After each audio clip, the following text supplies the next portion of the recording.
All right, everybody, welcome back to the Learning Out Loud podcast. I'm your host, Dustin William. I have my co-host with me, Whitestone. I shall now attempt to show how the most important of these principia have been crystallized into the pithy form of maxims and have influenced and developed that grand system of truth known as equity jurisprudence. The power is neutral. It's sitting in the quintessence until you invoke it. All right, welcome everybody to the first hour of the Learning Out Loud podcast. We are on episode 15. I am your host, Dustin William, owner and producer over at True Life Productions. You can find all of our content over at truelifeproduction.com. You can that's where you can find all aboard, Article 3 articulations, and you can click on the banner right up at the top that says the Learning Out Loud podcast. And yeah, that's where you can find our foundation series. The first 10 episodes are completely free. Go check those out. Transcripts, show notes, all that stuff, all the good stuff. We got breakdowns of all the maxims that we talk about, everything. And there's a lot of very informative stuff over there.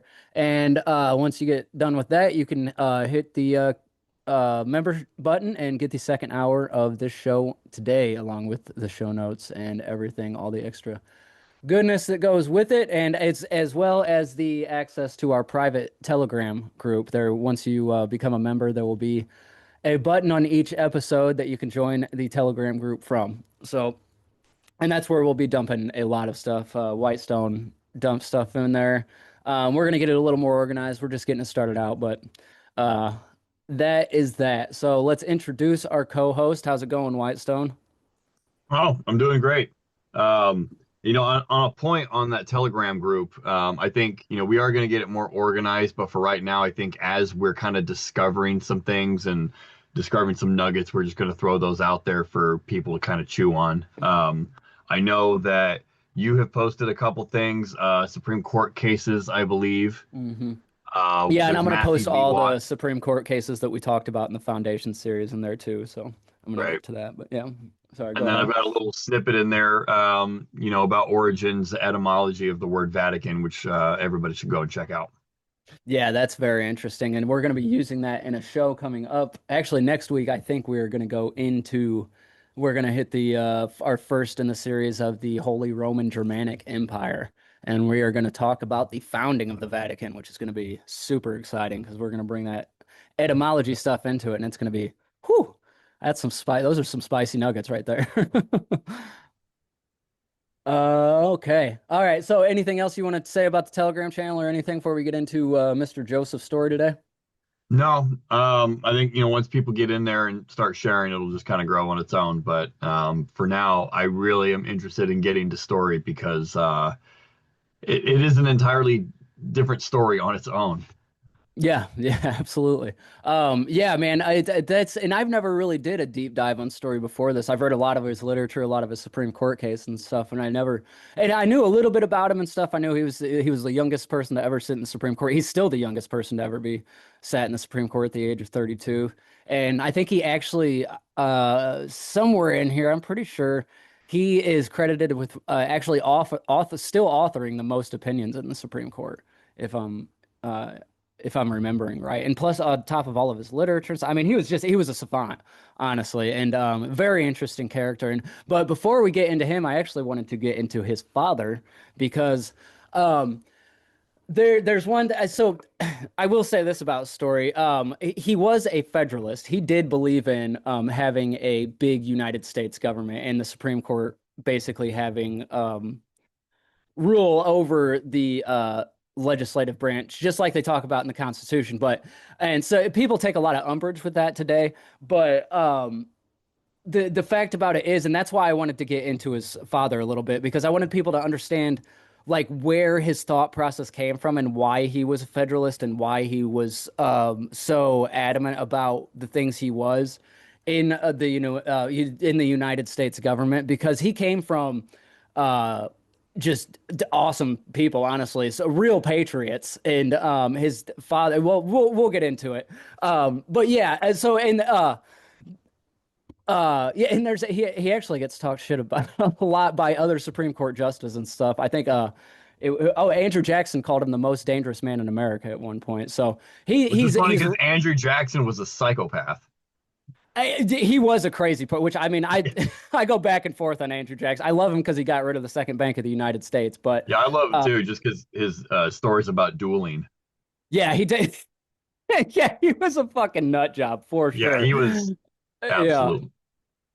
Yeah, but yeah, and he called Story the most dangerous man in America. So Story, he's had controversy throughout, and we'll get more into it as we go. But yeah, he's just a very interesting character that I wanted to do a deep dive in. So we're gonna jump into his father first, though, Dr. Elijah Story, because he actually did a lot of stuff. We're not gonna go through his whole life, but I want to hit some key points here. So his birth, he was born in Boston in 1743. Elijah Story was born on December 3rd, 1743 in Boston, Massachusetts. His father, William Story, served as Registrar of the Court of Admiralty, a crown-appointed post that placed the Story family at the center of the colonial, legal, and mercantile affairs in Boston. This proximity to royal authority and his father's vulnerability to patriot anger would directly shape Elijah's political consciousness. So then we You can get to already see the formation of the pedigree of thought that would result in Story's work.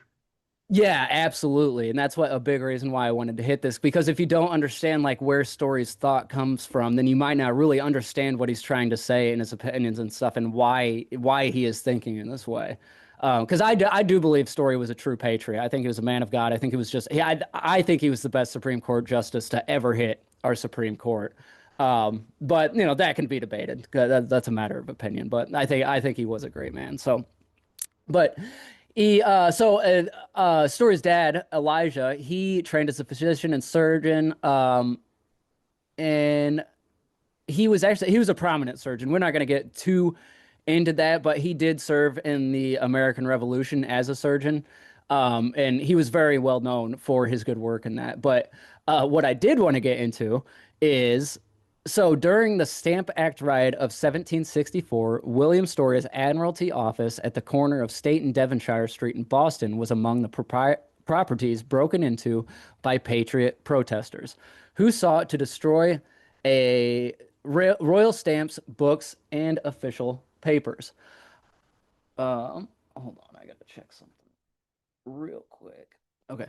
And royal stamp books and official papers. This event, a direct attack on his father's crown employment, is cited as a formative experience that drew Elijah towards the patriot cause rather than royal loyalty. So this attack on his father's office apparently really soured him towards the royalty. So he goes on 1765 to 1773, and he becomes a member of the Sons of Liberty. Elijah joined the Sons of Liberty, the secret political organization formed across the American colonies to resist British taxation and parliamentary overreach. His name appears on the alphabetical list of the Sons of Liberty, who uh, I think it says dined. who died, yeah, who dined at Liberty Tree, Dorchester, August 14th, 1769. Compiled by William Parfrey, who was another, he was a really, we could probably do a whole show on him, and held at the Massachusetts Historical Society, placing him among the core Patriot network in Eastern Massachusetts during the years immediately preceding armed conflict. So, He joined when uh, he was 22. oh, there you go. There's those numbers always chasing us. Um, and then his marriage, that's not that his first marriage, that wasn't whose story was even who Joseph was born by. It was actually his second marriage. And then he was on November 29th, 1773, Elijah's Story volunteered to guard Dartmouth. A ship carrying the East India Company tea entered Boston Harbor. This act placed him among the Vigilant Patriot Watch that monitored the tea ships in the weeks leading up to December 16th and to the December 16th action, indicating an organized, premeditated role in the Tea Party operation rather than a spontaneous act. So Joseph Story's father, Elijah Story, was at the very center of the Boston Tea Party. He was basically almost, I mean, he was really one of the guys running the whole thing. He volunteered to guard where the East India ships were coming in. So, and then that brings us to December 16th, 1773, the Boston Tea Party. On the night of December 16th, 1773, Elijah participated in the Boston Tea Party, the coordinated destruction of 342 chests of tea of the British East India Company, tea dumped into the Boston Harbor in protest of the Tea Act of 1773. He was 30 years old. He is also reported to have been one of the two officers involved in stealing two brass cannons stationed at Boston Common, an act of patriot sabotage separate from the harbor action. So you could see like Elijah's story was not fucking around, dude. He was all about that revolution. I mean, that Um, was one of the major turning points in the colonies, really starting to push back. Yeah, that I mean that's really the event that everybody remembers, right? Is the Boston Tea Party. So and yeah, so apparently Joseph Story's father was right at the center of that. So that's what Story's growing up around. You know, he's seeing his dad being buck wild. But he's being a patriot for that. He obviously truly believed in America and he was not about to let the British East India Company, because that's really what it was the British East India Company trying to come in and take corporate control of America. And he saw that and he wasn't going to let that happen. Um, so that's all I really wanted to get into on Elijah's story because I wanted to kind of build that background into who Joseph's story was and why he thought the way he did, as we'll see as we get in because through story's lifetime. So do you got anything you want to add to that before we move on to story? No, I just think, it's important to remember that many of the important players in history are not random people. They are Mm, definitely either part of royalty or they're part of that network, and they're always going to be front and center on the world stage. yeah, yeah, absolutely, absolutely. And man, it's just this is just that was super interesting to me. That was something I knew before I started researching this, but it really gave me a lot of context to understand who Joseph Story was, and that's a photo story right there. Um, I don't know how old he is there. I think that's when he was a professor of law at Harvard. So we'll start getting into story here. So his parentage and revolutionary background, we don't need to go into that because that's what we just went into.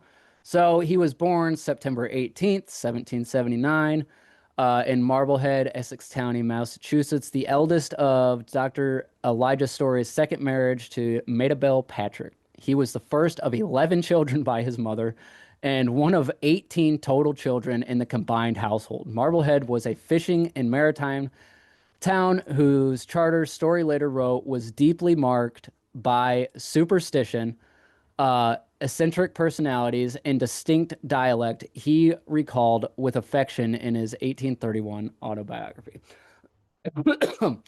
um, yeah, You that's know, it's crazy. Go ahead. Yep. um, he's born September 19th. That's a nine and another September nine, and then he 18th. was the first of 11 children. Well, yeah, 11 to his mother, and then one of 18 total children. He was born on September 18th and one of 18 children, which But those look are at both. because it's crazy because September is nine, 18 is nine, and then the Oh, yeah, last right, year is right. nine. And then, he's the first of 11 children. So there's your 11. And then one of 18 children, that's another nine. So Yeah. just interesting. Yeah, no, yeah. These numbers are everywhere, man. We can't get away from them for sure. Um, so so his childhood, Story's early education took place at Marblehead Academy under schoolmaster William Harris, later president of Columbia University. His departure from the academy was precipitated by a disciplinary episode which Harris publicly beat him before the school. His father withdrew him immediately. Story recalled the domestic atmosphere of his upbringing as warm, religious, and intellectually stimulating, noting his father's family prayer reading as an early influence on his taste for serious reading and touching eloquence, which I think is great. He had a good dad, so that's awesome. And probably why he was such a savant, I would imagine, because I don't even know how this dude wrote as much as he wrote. Like it's just his literature, and then he wrote over 300 Supreme Court decisions on top of his literature while he was writing that stuff. So I didn't even know how he did it. That's before typewriters. That was before everything. Well, Um, I guarantee that he was learning under the trivium and the quadrivium, or the quadrivium. oh, absolutely. Yeah, absolutely. That was no, I mean, that wouldn't have even been a question back in the day. That's just how you learned during this time for sure. So that brings us to 1794 to 1798. Story entered Harvard College in January 1795 after early admission and graduated in 1798, finishing second in his class at Harvard. He joined the Adelphi Literary Society and was admitted to Phi Beta Kappa, which we could do a whole show on Phi Beta Kappa. We probably will actually because they are closely connected to Skull and Bones in later years. Anyway, Skull and Bones wasn't even until 1835, but he underwent a significant religious transition, which is I got to say this is something I don't like about Story here because I'm a Calvinist myself, which people was is a misnomer. People really don't understand that term when people say it, like because the whole justified sinners thing, which is Catholic, Jesuit propaganda, I will say. The whole justified sinner thing, that was from the Libertines back when Calvin was in Geneva, which is something we'll get into later because we're going to do tons of shows over the Protestant Reformation.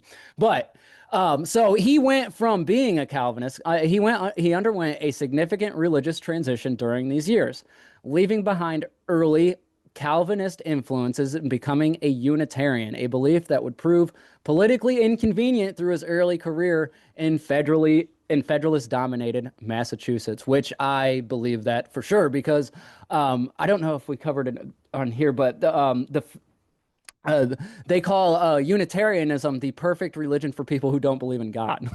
So, Oh yeah. yeah, yeah. So, which Unitarians, and he's the founder of Unitarianism. He was Joseph Priestley, and he was part of a breakfast club with Erasmus Darwin back in New Haven, Connecticut, the very place where Yale was basically founded with all of those people. And it's interesting because at this time, the reason Yale was founded was because Harvard was getting away from its Calvinist influence, and that's why they started New Haven and Yale, anyways. But we found out in last show that that was easily manipulated back in after they found that. So, anyways, but that's for another show. Like I said, this is something I didn't really wasn't too tickled about for Mr. Story here. But this is back in the day when Unitarianism was huge. That was a huge movement. And the distinction between Calvinists and Unitarianism, all it is Calvinists are Trinitarians. They believe in the Father, Son, and the Holy Spirit, and Unitarians are not Trinitarians. They don't believe Jesus was the same substance as God. That's basically the distinction between all Christian sects, actually. But, anyways, moving on from there. So, unless you have something you want to add to that, Whitestone. I was gonna say it's interesting though, because as a Unitarian, if you don't understand or if you don't recognize the Trinity, trust law is based on the Trinity. Where you've got Yeah, essentially, grantor, trustee, beneficiary. Those would be the three main divisions. And so it's just interesting that he wrote all of this jurisprudence and work on equity, which is based on the Trinity, while himself being a Unitarian doesn't align with it.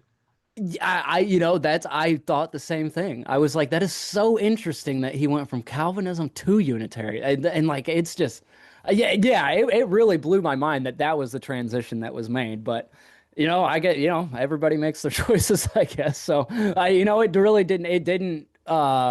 it didn't detract from his reading of the law and his relationship with God. I don't believe because I mean, you can read his equity jurisprudence books, and they're definitely divinely inspired, in my opinion. And I think people felt that way when they came out too. He got praise in England for all of his literature, but we'll read about that later. So, 1798 to 1801, after graduating Harvard, Story read law in the offices of Samuel Sewall in Marblehead and then Samuel Putnam in Salem.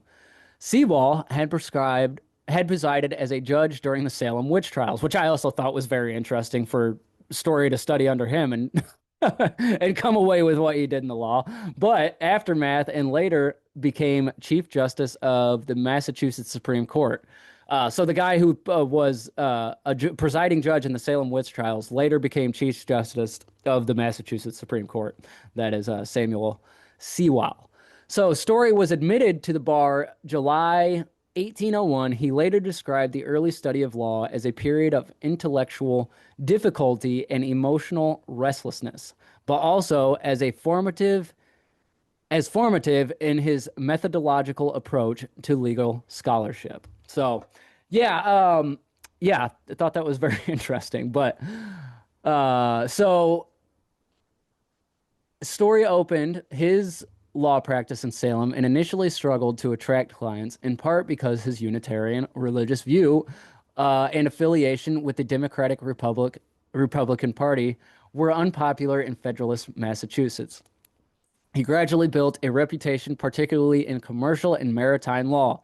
In 1804, he married Mary Lind Fitch Oliver, the daughter of a Salem merchant. She died June 1805, less than a year after their marriage, and just 2 months after the death of his father, which is tragic. So Story, moving on to from 1805 to 1807, Story was elected to the Massachusetts House of Representatives in 1805, serving until 1807. He served again briefly in 1810 to 1811. His legislative work included speeches on the establishment of judicial salaries, debates on the Embargo Act, and reports on the creation of courts of chancery, of course. William Wetmore Story described his father during this period as one of the Republican Party's leading voices in the legislature, noted his career reasoning and effective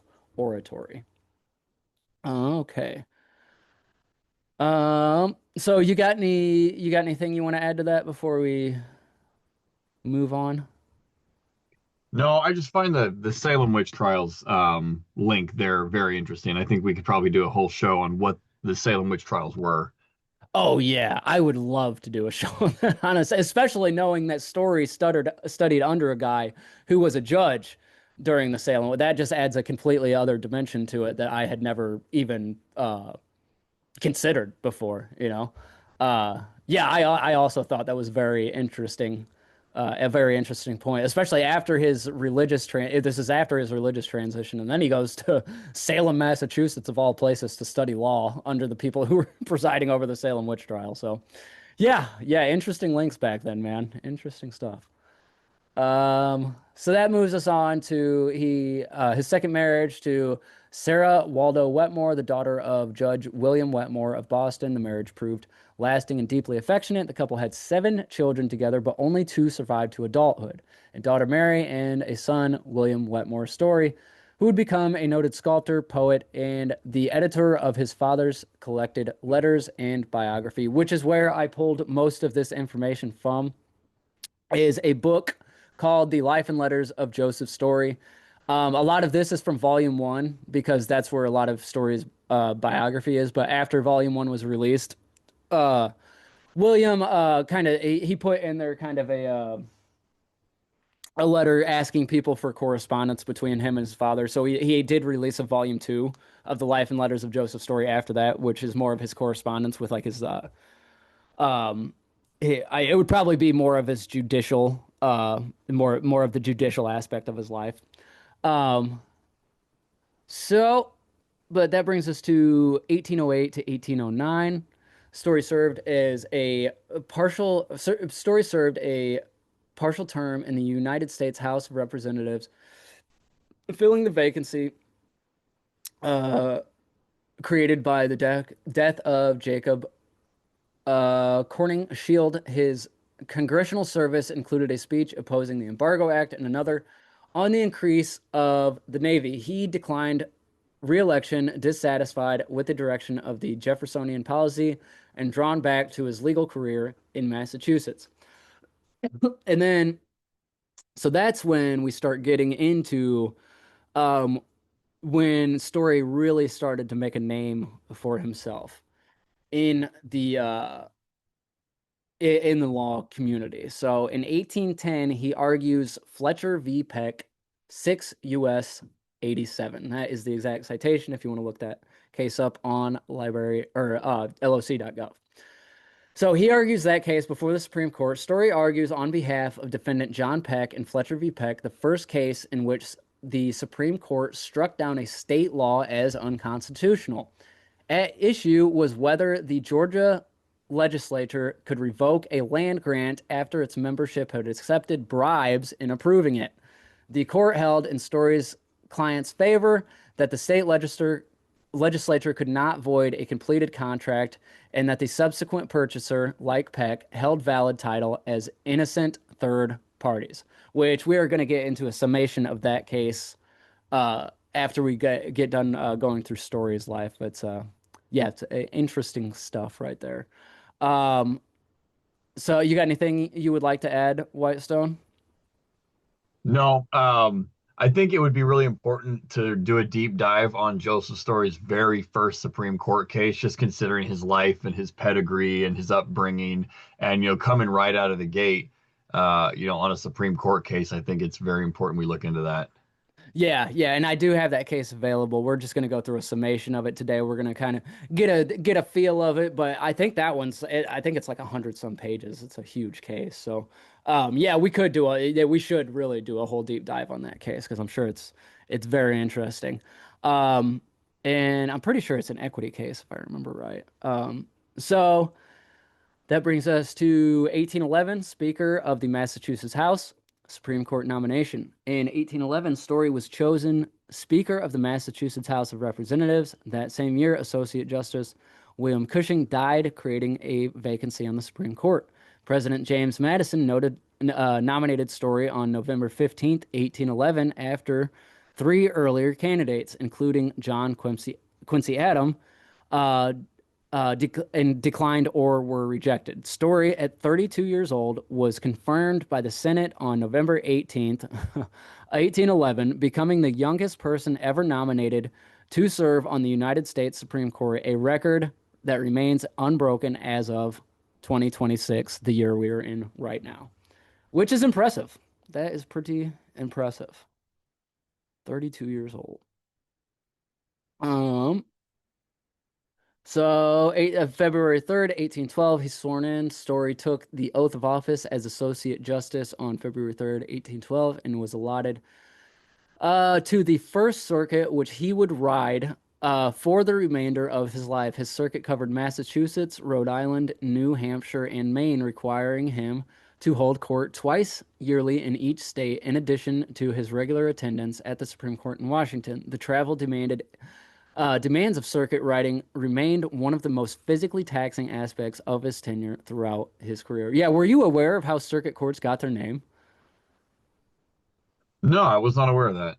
Yeah, the history of circuit courts is actually interesting. The way they got their name is that back in the day, so that like it says here, his circuit covered Massachusetts, Rhode Island, New Hampshire, and Maine, requiring him to hold court twice yearly in each state. So they would literally have to ride a freaking horse to each one of these states twice a year to hold court, and that's when they adjudicated all the decisions, and that's how it got its name because they would literally ride their horses in a circuit and do their adjudication there, which And I'm yeah. sure there's some occult reason for that. Oh, for sure. Yeah, sir, you get into circuit, that just, that's basically energy. What is a circuit breaker and Yeah, in electricity, so it's like when and where geographically are which decisions made and in what order, kind of like the timing of any electrical circuit oh, where dude, I wonder if we could look into that. What routes he actually took, or yeah, what we routes could. any I of mean, these. in a previous life, I was actually an instructor for basic electrical theory. So, Oh, nice. I could draw on some of that, if we could actually get a map of when he would preside and where, and draw that out as a sketch and see if we can look at it like an electrical circuit. Oh, I bet I could find that. I bet man, I bet it draws a sigil or something. I would because there was only a few circuits back in the day. Yeah, So we better be yeah, careful what we're drawing. right. But I mean, we all know, these cities and these towns are all built on ley lines. Who's the guy that has the book on that? Do you remember? What's his name? There's a few books on it, but I can't remember. There's a particular guy that I followed that wrote a book on all of the ley lines I thought throughout the James world. Shelby Downard had done something on ley lines, but I He could be. Yeah, he's done a lot of work on ley lines too. That's not who I'm thinking of, but no, that is another great source on ley lines for sure. Yeah, especially he gets into. Does he get into it in King Kill 33, or is that other work?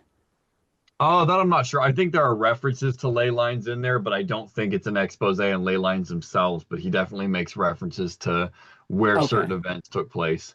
Yeah, yeah, I think you're probably right about that. Yeah, but yeah, that would be super interesting to look into because yeah, knowing about ley lines and all that stuff, there's got to be, they don't name these things on accident for sure.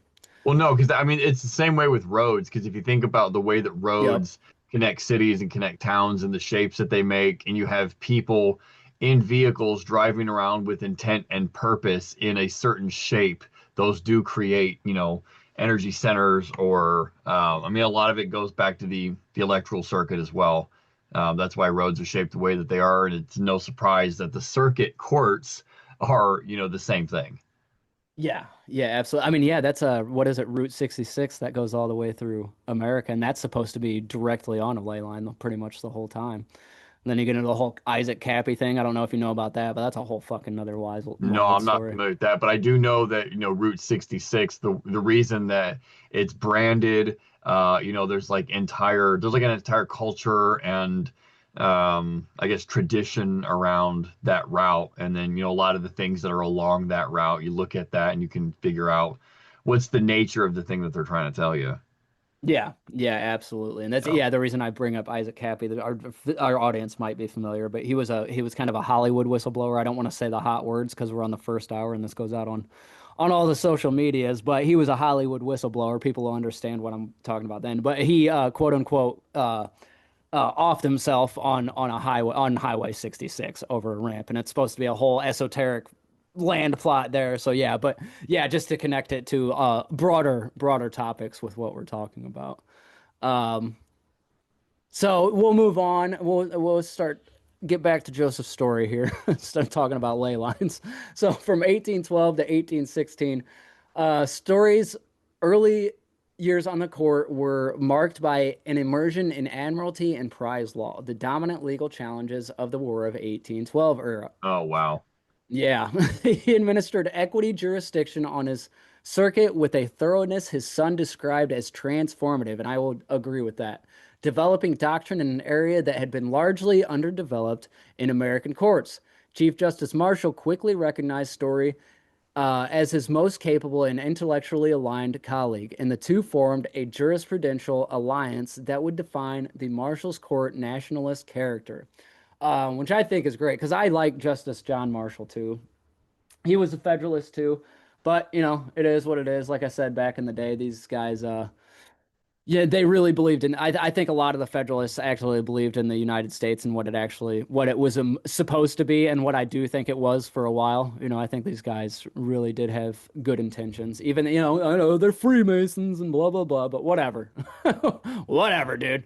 I mean, I Freemasons know are. there's definitely factions within those secret societies where some do have the deep esoteric knowledge and they truly believe that it can be used to bring light and good and justice to the world. But on the other hand, if it's put into the wrong hands, it can be used the other way. So who's to say, a lot of the history that we read is not just it's nothing more than just factions of secret societies fighting amongst one another for, either good or Dude, ill. that's all it is. That's really all history is secret societies fighting for control, in my opinion, and just trying to stay under the Yep. radar. And You like I know, said, I truly do believe that there are people out there that, you know, are actually trying to do good. Um, Yeah, so do I. That, and because we both believe in the Kabbalion. That's one of our favorite pieces of literature right there. And in there they talk about the law of duality. You can't have light without darkness. You can't have darkness right. without light.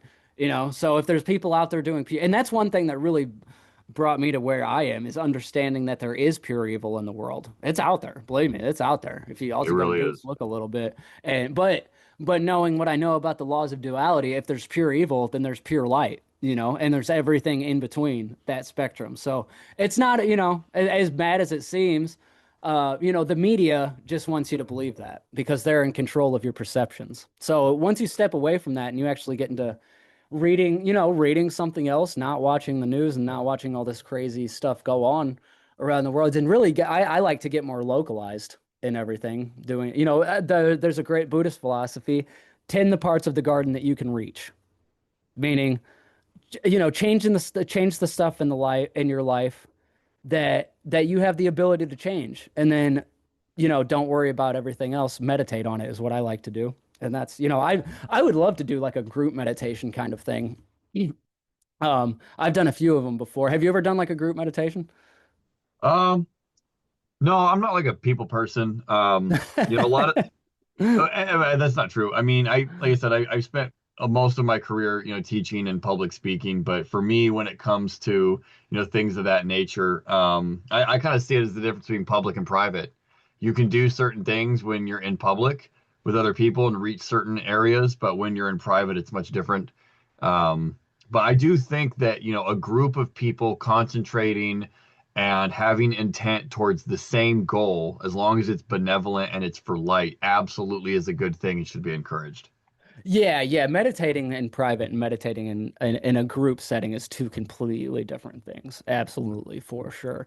But I do like I mean there's even scientific studies on this of they've done like group meditations all throughout the world and actually changing the Schumann resonance and stuff like that. So yeah, it's crazy stuff. But we're getting a little off subject there. But my whole point behind this is that like people talk a lot of shit about the founding fathers and how they were Freemasons and it's all just a secret society plot and there's nothing good in the world and the Constitution is just another tool of control and blah blah blah and this and that and all the other thing and I you can think like that. Go ahead. That seems like a terrible way to live your life, in my opinion. But I'm going to read between the lines and I'm going to look into the people that I truly do were thinking, trying to do something good. And I do believe all the way up until the Civil War, we did have a good country. I don't know how you feel about that, Whitestone, but I I do. feel that the creation of this country and the structure of it is just like anything else in the world. It can be used as a tool or it can be used as a weapon. You can use it for creation or you can use it for destruction. And I think that what's beautiful about the structure of our system is that it does have that duality kind of, in the nature of it. And we have to decide, what are we going to use it for? Are we going to use it as a tool or are we going to use it as a weapon? Yeah, absolutely. Everything is a And the tool. people that are running it right now, we know what it is that they're using it as. Yeah, absolutely. Yeah, that's a great point. Everything is a tool. It's all in how you wield it, for sure. So we're trying to wield the tools of light over here and really and bring light to the situation because we're in a dark spot right now, but it doesn't have to be like that. All we got to do is raise our consciousness a little bit, and that's why I bring up meditation and stuff. But anyways, getting back to Mr. Story here. We get to 1813. Uh in 1813, Story wrote the court's opinion in Fairfax Device v. Hunter's Lessee, holding that the Treaty of Paris of 1783, we should really dig into this one too, protected the land claims of the British loyalists in Virginia from confiscation by the state. The Virginia Court of Appeals refused to comply with the Supreme Court's mandate, setting up a direct constitutional confrontation that would culminate in the landmark 1816 Martin v. Hunter's Lessee decision. Chief Justice Marshall recused himself due to a family interest in the Fairfax land. Oh, I did not even realize that. But yeah, that is a whole nother case we would have to get into right there for sure. I actually meant to make a summation of that case, but I didn't have time to. So but I mean, we should really do a whole, maybe, yeah, maybe I'll line that up where we just go through a couple of these opinions here because as we get further in, we'll see some more landmark opinions that Mr. Story is a part of, and that I guarantee that's a good one to look into. Do you Yeah, know that'd anything be a about great that one to case? get into because 1783, I always get this mixed up. Is the Treaty of Paris and the Treaty of Peace the same thing? Yeah, I think that's interchangeable Yeah, because for there were the sure. three Yeah, parties to it. There was yeah, three representatives from the United States, the Duke of Luxembourg, which was the representative of the Holy Roman Empire, and I think King George or a representative. And so it's yep, basically between uh, the crown and the United States. Yeah, absolutely. And it's basically a trust document, really, where I think it's basically the we're the beneficiaries and King George is the would be the grantor, right? Is that if I'm remembering I it don't. I'd right? have to read the case and what title the British loyalists were holding. Yeah. If it was beneficial title or if it was legal title. I'd have to dig into it a little bit just to kind of see what relationship they're trying to highlight there. Yeah, yeah, and we'll just have to do a whole show over the Treaty of Paris of 1783 because that's a whole yeah, that's a whole nother rabbit hole right there. And a lot of controversy over that thing because a lot of people don't understand what they're reading when they do read it. Because really it is just a trust document, but people think because King George still had control, like they don't like it gave us beneficiary status pretty much, which gives us the right to act the way we in certain ways today. So Yeah, and I'm pretty sure that was that was the huge cementing piece in the creation of the private mortgage trust of, what we call this country and the land in it, and the yes, posterity yes, that gets to use it exactly. afterwards. It's a huge Yes. piece. Yes, yeah, that's exactly right. Because actually, right after this 1789, that's when the Constitution was created.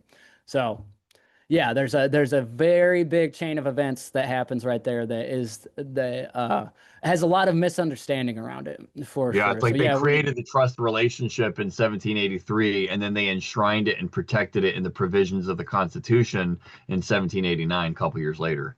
that's basically how I see it for sure. Yeah. So that brings us to March 20th, 1816. Uh,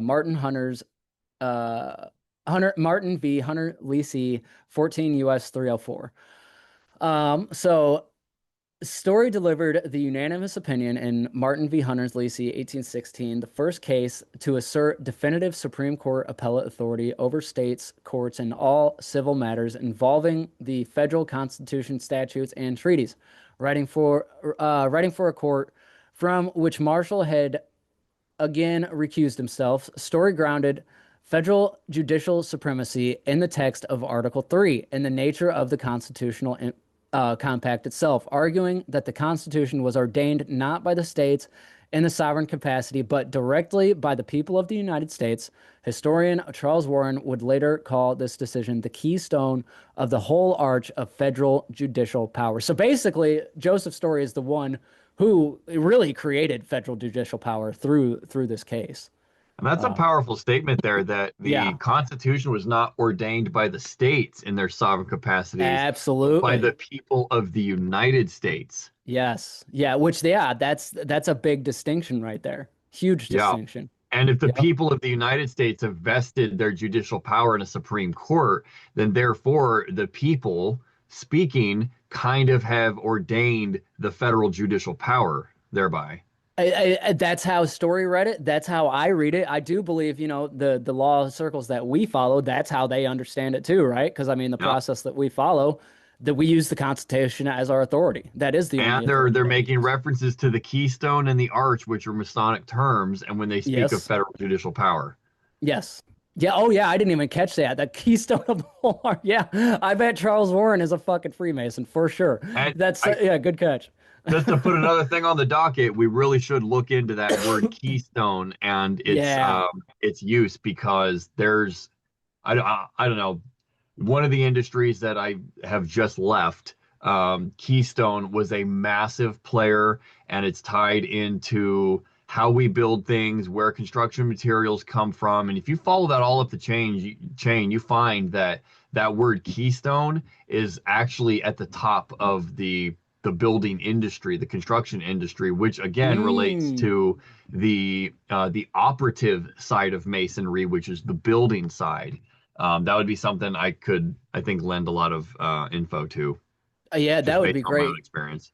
Yeah, I mean, I want to do a whole series just on Freemasonry, modern Freemasonry, anyway, starting at 1717 when the modern iteration of Freemasonry started, Yeah, and and maybe the what older would stuff really too. be interesting if we did an entire show on the history of the construction industry and building going all the way back to the formation of this country. I think that would be interesting as well. Oh, that would be really interesting, especially with, I mean, we're both in the construction industry and have been our whole lives, and you have been, right? Pretty much your whole life. Yeah, I mean, I've been around in several industries, the construction side, the renewable energy side, and some of the administrative and transportation side as well. And just in, let's see, let's see, 8 years, 2 years, 5 years. So yeah, let's just call it what, 15 years. Um, just seeing the footprints and the signature everywhere, Yeah. Yeah, from the absolutely. moving Yeah. of products, from the creation of products to these massive corporations that have subsidiaries. And if you look at all of their names, a lot of that is a cult as well. And so I truly think that the massive amount of the construction industry is the operative side, the defunct, dark operative side of masonry, basically operating everywhere. Yeah, and I would totally agree with that. And that I mean, really, we're kind of dipping into Tartaria there a little bit with like the founding of this country and the founding of the buildings. Were they Yep. really building these buildings, but Yeah, or and did the what free, methods were they actually using, Yeah, yeah. but that's the thing. What's crazy about, talking about Joseph's story is that you cannot talk just about Joseph's story. No, Is you can't. there Yeah. there are so many links to the formation of this country, to the way that we interpret legal decisions, to the way that we look at, just everything. There's ties everywhere. Commerce, admiralty, the mortgage trust, like the whole shebang. Story Speaking really is of, at the heart of this story. yeah, speaking of, since we're already on this tangent a little bit, isn't it you that told me about him mentioning the starports and commentaries on the Constitution? Oh, yes. Okay. Yeah. Okay, Yeah. so yeah, Joseph Story's commentaries on the Constitution of the United States does make reference to two star forts. He does not call them star forts. I believe he calls them either batteries or forts. But when you look up, he made reference to it because once George Washington was hired to run the military, Hmm. I say that very generally. The first thing he did was he took over those two star forts, and if you go and look at them, they're a couple miles apart from one another, but there's definitely something going on there. That his first act in his military capacity was to seize and take control of those two forts. Which gets right back into the energy, ley lines, all of that stuff, Yep. because we all It's know all, what yep, them star forts 100%. are, man. Yep, absolutely. So yeah, yeah, I love that point because yeah, you can't get into story without talk, obviously, because we've gone off on so many tangents here today, man. But yeah, what an interesting conversation because he and I didn't realize actually how central he really was to really the founding the judicial aspect of our country, man. And you read right here, he basically was the one who started it. He interpreted I believe Article 3 in the correct way and gave them judicial power. And that's this is a part of controversy right here because people don't like the Constitution, states' rights advocates and stuff, which I like. I'm all about the states' rights too, but the way everything is set up right now, the Constitution is the authority, and then it kind of trickles down from there. But um, anyways, let's keep going on with Mr. Story here. So, 1816 to 1820.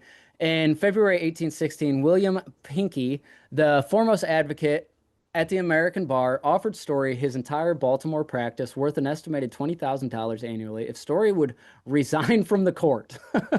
Story ultimately declined, writing that he preferred the solid frame resting upon judicial exposition over the more lucrative but ephemeral reputation of courtroom advocacy. He also declined on a salary of $3,500 per year. This decision defined the terms of his life's work, which I think that's a great little story about Wow. Joseph's Story right He there. basically Yeah. tried to bribe him. He's like, "Hey, will you get off that bench and maybe just come make money at the practice?" And he's like, "Yeah, no, I like kind of forming the foundation of the principles that are going to guide this country, not use my brain to go make money at your paltry little practice." Yeah, exactly. And I mean, he took it at a substantial pay cut too. I mean, he said he was making, that dude's making $20,000 a year back in 1816.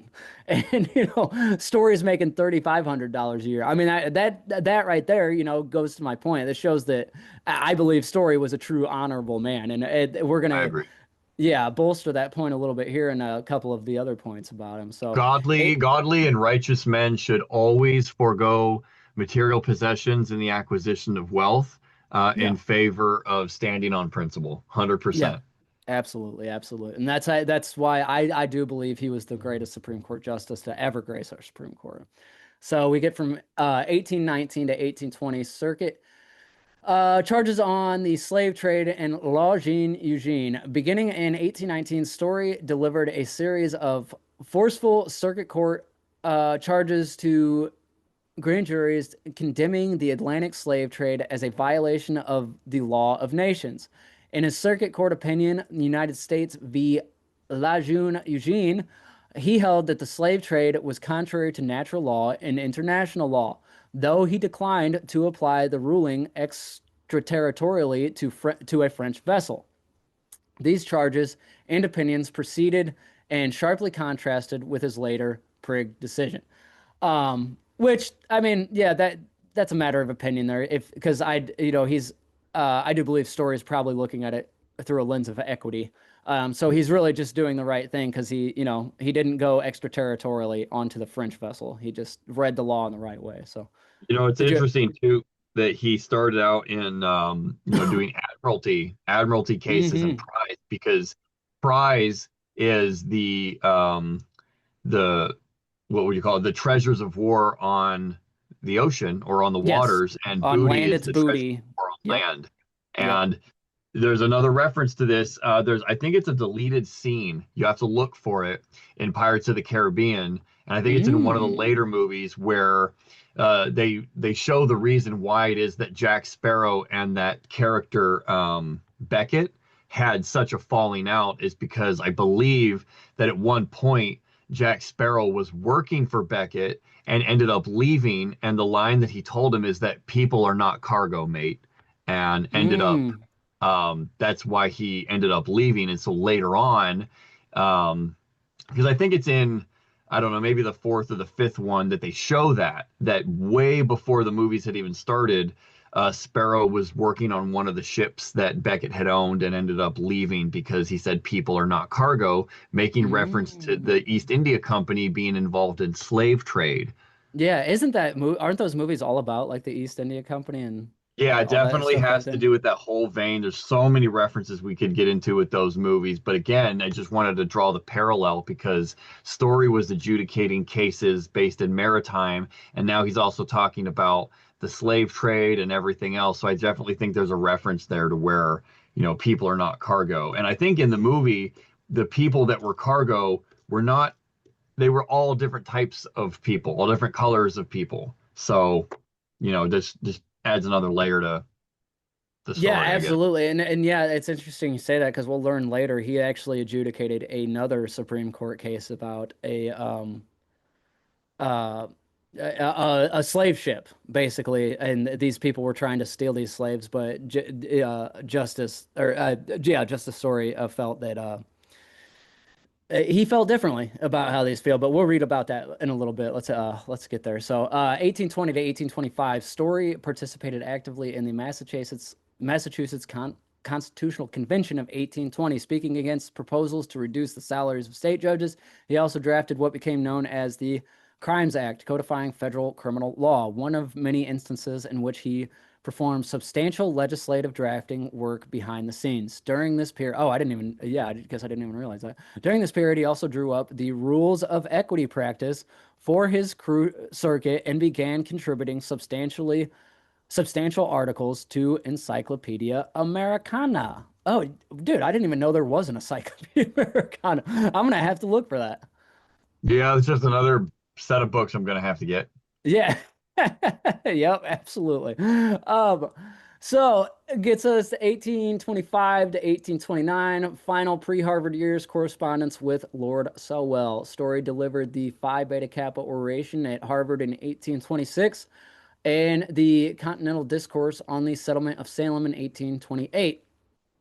He corresponded extensively with Lord Stowell, the leading English Admiralty jurist, including a significant exchange on the case of the slave Grace in 1827. He declined the Royal Professorship of Law at Harvard, but by 1829 had accepted the newly established Dane Professorship, a position that would allow him to remain on the court while teaching. And they made that. that position just for Joseph Story because he turned down the royal professorship because he wouldn't be able to be in the Supreme Court anymore. So they made him a position where he could still participate in the Supreme Court.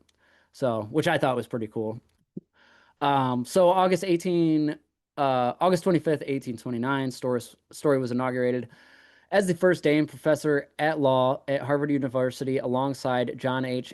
Ashmund as royal professor. The professorship had been established by donation of uh, Nathan Dane, who specifically named Story as his preferred appointee. Story's inaugural discourse treated the value of his jurisprudence as a science and laid out the intellectual mission of the new law school with what his son described as dignity of style and vigorous and glowing passages.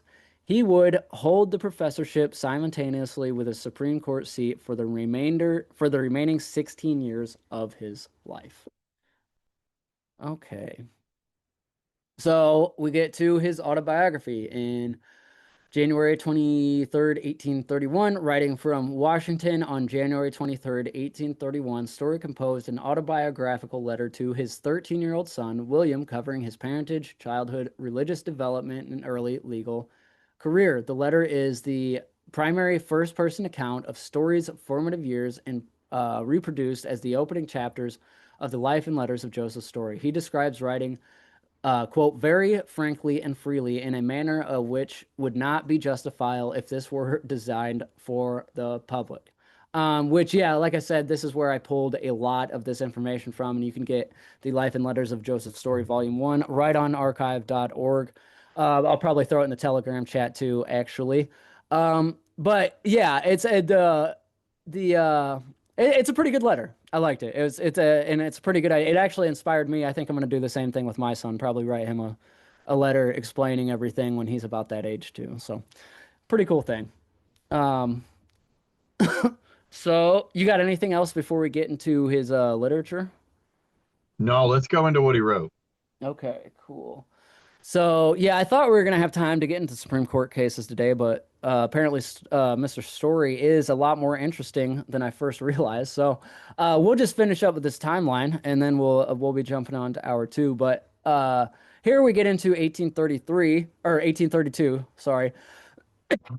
Um, Story published his commentaries on the law of bailments in 1832, the first in what would become a 9-volume series of legal treatises. The work was dedicated to Samuel Putnam, under whom Story had read law. It was immediately praised on both sides of the Atlantic and went through multiple editions during his lifetime.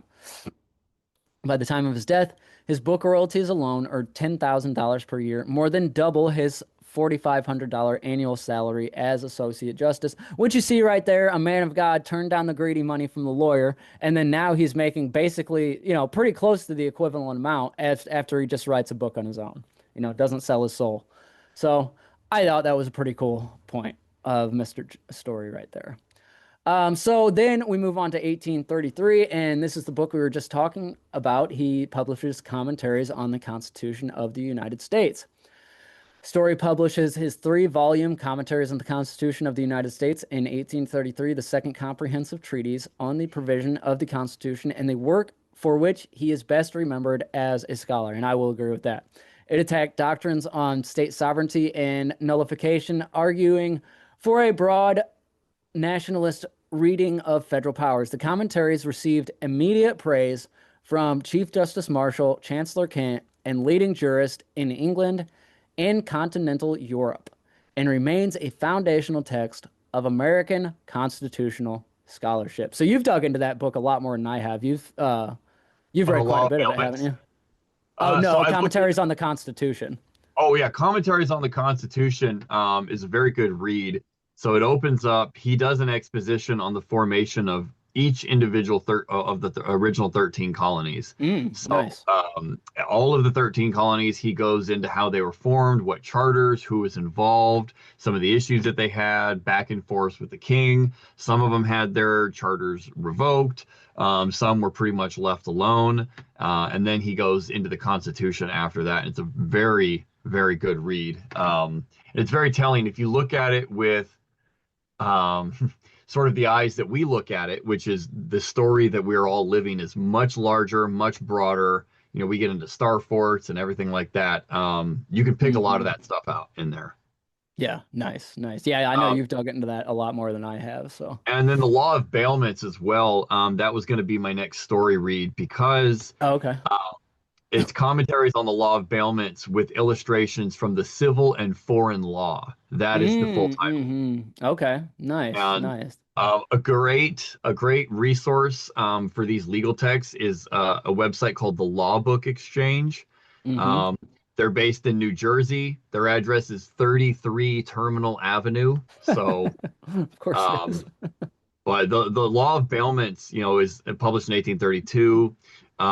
Its final edition, the ninth by James Shower, was published in 1878. Basically, it's a let's see. His many treatises, most of them on aspects of commercial law, were deeply influential and often cited today. This is the only complete and satisfactory treatise upon the law of bailments, which completely exhausts the whole learning applicable to the subject. Whatever Huh. was to be found in the English and American decisions, whatever the Roman and continental jurisprudence afforded in illustration of the law of bailments, Mr. Story collected and combined with surprising industry and wonderful learning. He investigates each branch of the subject as a distinct and separate title. Um, and then it says down at the bottom, had he written no other work than this, his reputation as a learned jurist, not only among his countrymen, but foreigners, would have been secure. So, Oh, wow, that's impressive. yeah. I mean, So, yeah, that's impressive. Nice. Yeah, I actually haven't gotten into that book at all, but I mean, that makes you want to read it, right? That's pretty cool, man. I mean, what an impressive man, dude. That is crazy. At the same time, he's doing Supreme Court decisions as he's yes, writing all this stuff. It's absolutely mind-blowing. So, nobody understands the world that we live in more than this man. yeah, I don't think so, dude. I mean, he's very impressive. So that brings us to 1834. He keeps writing Conflicts of Law published. And this is the death of Chief Justice Marshall. So, Story publishes commentaries on conflicts of law, which we have pulled from in a previous episode. I can't remember which one, but it's in the Foundation series. I have looked into this book just a little bit. But it's a treatise on private international law that gained immediate recognition in Germany, France, and England. The same year, Chief Justice Marshall's declining health was a source of deep anxiety to Story.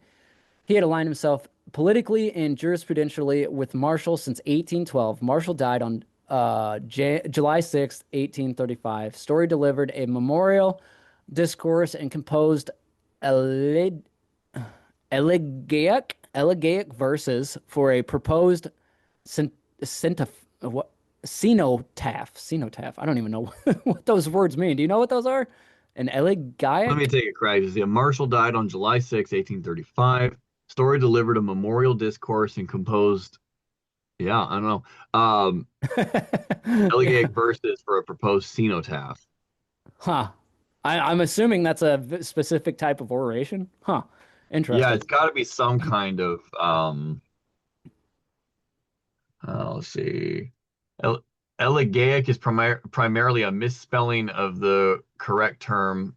Oh, anyway, I just spelled it wrong, which refers to the poetry or art that is mournful, reflective, and characterized by sorrow for something lost or irrevocably past. Okay. So that makes sense for a eulogy. Okay. Sadness, nostalgia, lamentation, often associated with death or the passage of time. So it's an artful eulogy. Interesting. Yeah. So yeah, and so in that story wrote that losing Marshall left him the quote last of the old race of judges. And you will find and yeah, we'll get into it a little bit here. After Marshall died, Story is not favored in the Supreme Court, which actually that brings us to what we talked about a little bit earlier. So 1835, 1836 denied chief justiceship. And this is when he released commentaries on equity jurisprudence. After Marshall's death in 1835, Story was widely regarded as the most qualified candidate for Chief Justice. However, President Andrew Jackson, who had reportedly called Story, quote, the most dangerous man in America, appointed Roger B. Taney instead. Story passed over, became increasingly isolated within a court whose constitutional direction diverged sharply from his own. During this period, he had also published his commentaries on equity jurisprudence, which was praised by English barristers and judges as a master work. And I will 100% agree with that, and I bet you will too. That equity jurisprudence is definitely one of the most impressive pieces of literature that I've ever written Oh, it's yeah. or I read. mean, Sorry. it's substantial. Absolutely. Yeah. If you read nothing else, if you just read equity jurisprudence, you'll have a completely different view of the world. Yeah, absolutely. That's what I tell everybody. Read the first three chapters of Equity Jurisprudence, Volume 1, and then go to Volume 2 and read Chapter 33 on implied trusts. And you're going to understand the world in a completely different way than you did before because you're going to understand where equity comes from, how we use it, how it's used in the court system, and then you're going to understand what an implied trust is, which is what everything that we live in today is implied trusts. Implied spendthrift trusts is everything that we deal with today. But anyways, that's a homework item for everybody to go read because we're getting up on the hour here. So let's get these last points in here. So January term, 1841. Oh, and this is the case I was talking about before, the United States v. the Amistad. Will you look, so that's a Spanish word. Will you look up what that means in English real quick? It's interesting. Yep. I just forget off the top of my head. Okay, so Story wrote the majority opinion in United States v. the Amistad, holding that 53 Africans who had been illegally captured and transported aboard a Spanish schooner, Amistad, and who had taken control of the vessel in a mutiny were not slaves under any applicable law and must be freed.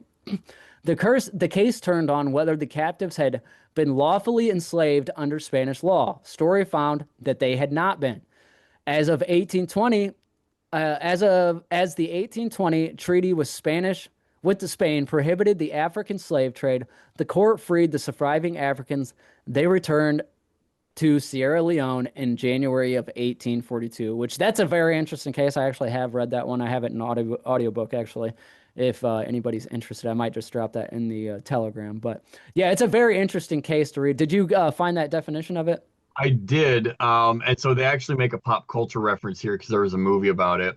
But Okay. Amistad refers primarily to the 1839 mutiny above the Spanish slave ship La Amistad and the subsequent 1997 film directed by Steven Spielberg that dramatizes the event. Um, Oh, I didn't even know about that. yeah, Huh. and so when you look at the actors, there's Morgan Freeman, Anthony Hopkins, Matthew McConaughey, and Nigel Hawthorne. So you got some of the big players in here. So it's definitely an important movie when they use big people like that.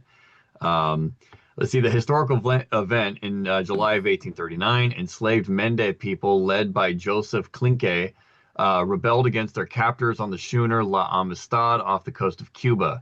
After being seized by the U.S. revenue cutter Washington in August of 1839, Washington is likely the name of another ship. The Yeah. captives faced a complex legal battle over whether they were free men or Spanish property. The U.S. Supreme Court ruled in 1841 that the Africans had been illegally kidnapped and ordered their release and returned to Sierra Leone.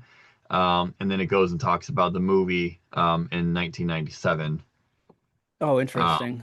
yeah. Okay. Yeah, I didn't even know there was a movie about it. But so the Amistad is that's a Spanish word, and the translation from Spanish to English is friendship.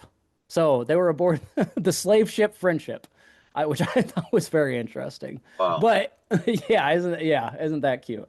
Um, but yeah, this is a really good read because they get into all of the details of how the mutiny actually happened on the ship, and you're like rooting for these guys the whole time. You're like, fuck yeah, dude, because they realized there was more of them than there was of their captors. So they just said, fuck it, we're taking this thing over, and they brought it to America. And yeah, Joseph Story set them free, sent them back to their home. Thought it was pretty Wow. cool. Yeah. Yep. So all right, that brings us his next big case was Prigg v. Commonwealth of Pennsylvania, 41 U.S. 539, and Story wrote the majority opinion, striking down Pennsylvania's personal liberty law and had been used to prosecute Edward Prigg for seizing Margaret Morgan, an escaped Maryland slave, and returning her and her children, one of whom had been free in Pennsylvania. free in Pennsylvania to bondage. Story held that the Congress had exclusive power to legislate the subject of fugitive slave laws under Article 4, Section 2 in the Fugitive Slave Act of 1793, and that no state law, even one protecting a alleged slave, could constitutionally infer. Which that would be another interesting one to look into there, because like it kind of seems like Story's going back and forth on his thoughts on slavery here, but really all he's doing is just sticking to the letter of the law and reading it in the best way possible. So moving right on. So this brings us to 1842, and this is Swift v. Tyson, which is, we're going to do a whole show just on this case because it is so important. And this case has been overturned by the 1938 Erie case, which we will also get into because those two lines are directly connected into what we're dealing with today. But anyways, so January 1842, and Swift v. Tyson, he decided the same term as Prigg. Story wrote the unanimous opinion establishing that federal courts sitting in diversity were not bound by state court interpretations of common law and could develop an independent body of federal commercial common law. The rule was a direct expression of his belief in national legal uniformity and served Story's broader vision of a coherent American commercial jurisprudence. The Swift Doctrine governed federal courts practice for 96 years until it was overturned by Erie Railroad Company v. Tompkins in 1938. And there is a whole story behind that because are you aware of who Louis Brandeis is? Yeah. Yeah, he was the Yeah. one that was on the Erie case. Yeah, yeah. So I just found this out. I haven't pulled the citations for it yet, but apparently FDR was bribed to get so they already had Oliver Wendell Holmes in the Supreme Court, but they bribed FDR to get Louis Brandeis in the Supreme Court. And immediately after that is when Erie Railroad v. Tompkins, then that's when they finally had enough votes to get this through because they had been trying to get rid of this for years. Oliver Wendell Holmes had a secret plot to get rid of federal common law. They finally did it in 1838 after they bribed FDR to get Brandeis into the court. Which did they really have to bribe FDR? Probably not, but that's the story behind it. So, that's the official story. Have you ever heard anything about that? Yeah. Well, no, I know that they put Louis Brandeis on, the Supreme Court specifically for Erie.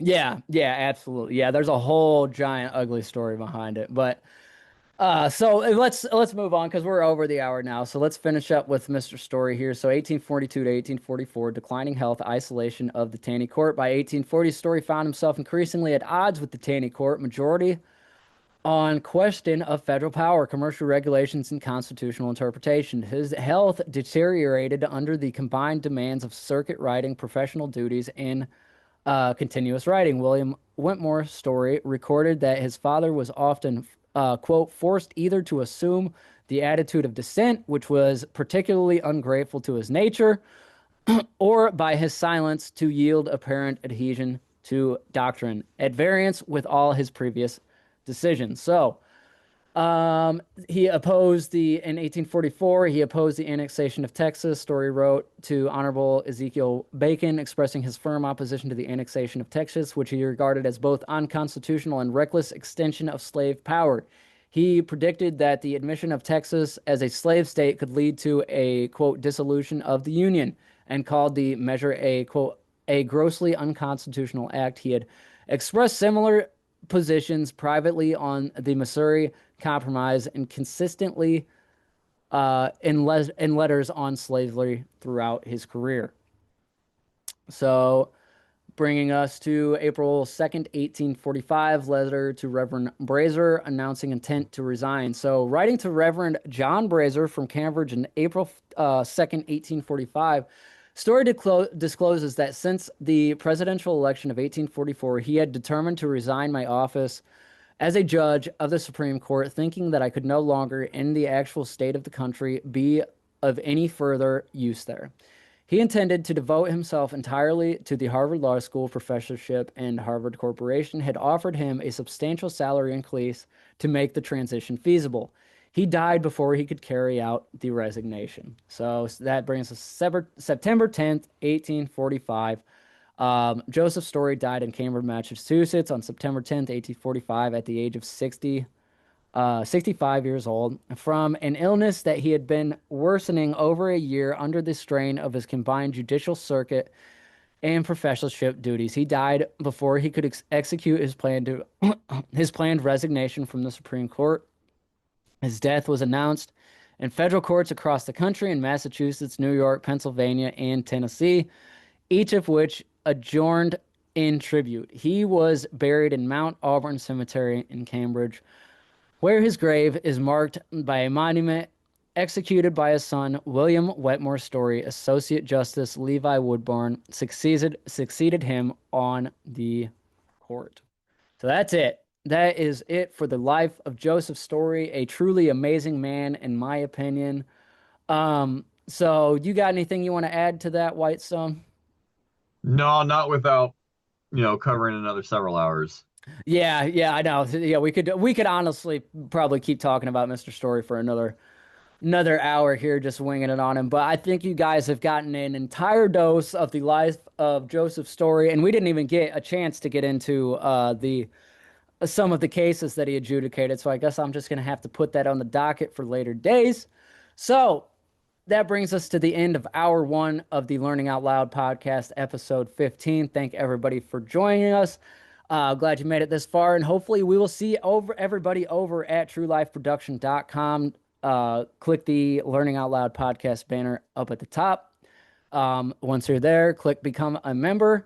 And for $8 a month, you can be a member and get you can get the second hour of the show, along with all the extra goodies that go with it, the show notes, all of the documents that you see here that we draw from, everything. And that gives you access to our private Telegram group. So hopefully we see everybody over there.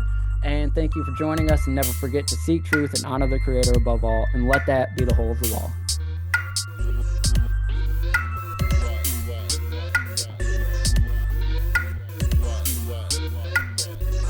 That's the important thing here, is that everyone's word should be meant for a use. And the words that I'm using today are meant to pull down idols within people's temples. Meaning that I want to destroy Falsities that they have idolized. for their entire life. And just pull those out and sweep them clean. And before that temple, And get reinfested with a new lie. Give it true life.